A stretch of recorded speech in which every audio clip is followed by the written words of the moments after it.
السلام علیکم ورحمۃ اللہ وبرکاتہ۔ محترم حضرات، آج کے اس نشست کے اندر سحری اور افطاری کے متعلق کچھ ضروری باتیں ہیں، یہ آپ حضرات کے سامنے پیش کی جائیں گے انشاءاللہ۔ سحری کرنا یہ تو سنت ہے، اس کی بڑی فضیلت احادیث مبارکہ کے اندر آئی ہے، لہٰذا ہمیں اور آپ کو خوب اس کا اہتمام کرنا چاہیے۔ سرکار مدینہ صلی اللہ علیہ وسلم نے اس سلسلے میں یوں ارشاد فرمایا، تسحروا فإن فی السحور برکۃ، سحری کیا کرو اس لیے کہ سحری کے اندر برکت ہے۔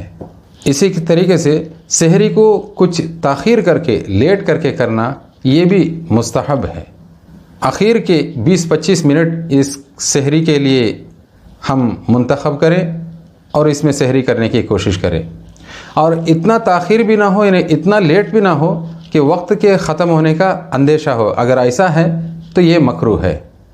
اور ایسے ہی ایک شخص اچانک اس کی آنکھ کھل گئی تو پتہ چلا کہ سحری کا وقت نکل گیا، تو کیا بغیر سحری کے روزہ ہو جائے گا؟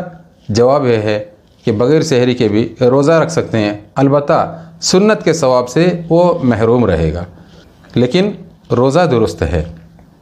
اور اسی طریقے سے افطاری کے معاملے میں بھی اللہ کے رسول صلی اللہ علیہ وسلم نے یہ ارشاد فرمایا، لا یزال الناس بخیر ما عجل الفطرہ، جب تک لوگ افطاری میں جلدی کرتے رہیں گے تب تک لوگ خیر کے اندر اور بھلائی کے اندر رہیں گے۔ افطاری کے اندر جلدی کرنے کا مطلب یہ نہیں ہے کہ وقت سے 2-4 منٹ پہلے افطاری کر لیں، بلکہ جیسے وقت ہو جاتا ہے تو فوراً افطاری کر لینا چاہیے، بغیر کسی ضرورت کے کہ 10 منٹ 15 منٹ یوں ہی تاخیر کرنا یہ سراسر حدیث پاک کی روشنی میں غلط ہے۔ اسی طریقے سے افطاری کے وقت میں کچھ مسنون کلمات ہیں جس کو ہمیں اور آپ کو ضرور یاد کرنا چاہیے۔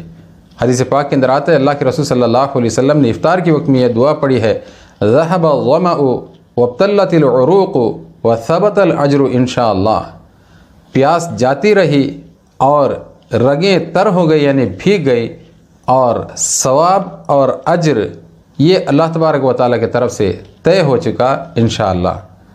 اسی طریقے سے ابو داؤد ایک حدیث کی مشہور کتاب ہے، اس کے اندر یہ دعا بھی آئی ہے، اللہم لک صمت وعلی رزقک افطرت، اے اللہ میں نے تیرے ہی لیے روزہ رکھا اور تیری دی ہوئی روزی سے میں نے افطار کیا۔ اور افطار کے وقت میں کھجور سے یا پانی سے افطار کرنا یہ اللہ کے رسول صلی اللہ علیہ وسلم کی ایک اہم ترین سنت ہے۔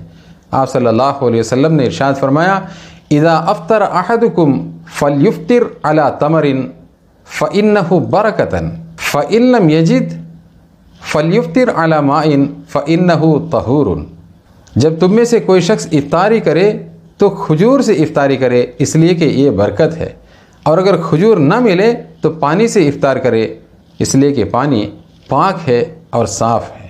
یہ ترمذی شریف کی حدیث ہے۔ حضرات سامعین، سحری کے متعلق اور افطاری کے متعلق چند باتیں ہم لوگوں کے سامنے اس وقت آ چکی ہے، اور ہر ساتھی یہ کوشش کریں جو بھی اس کو سنتے ہیں دوسروں تک ان کو پہنچانے کی کوشش کریں تاکہ دوسرے بھائیوں کا یہ فائدہ ہو جائے اور ہمیں اس کا پورا اجر ملے۔ اللہ تبارک و تعالی ہمیں اور آپ کو ان سنتوں کے مطابق رمضان المبارک کے روزوں کو، ان کے اعمالوں کو مکمل کرنا آسان فرمائے، آمین یا رب العالمین۔ وآخر دعوانا ان الحمد للہ رب العالمین۔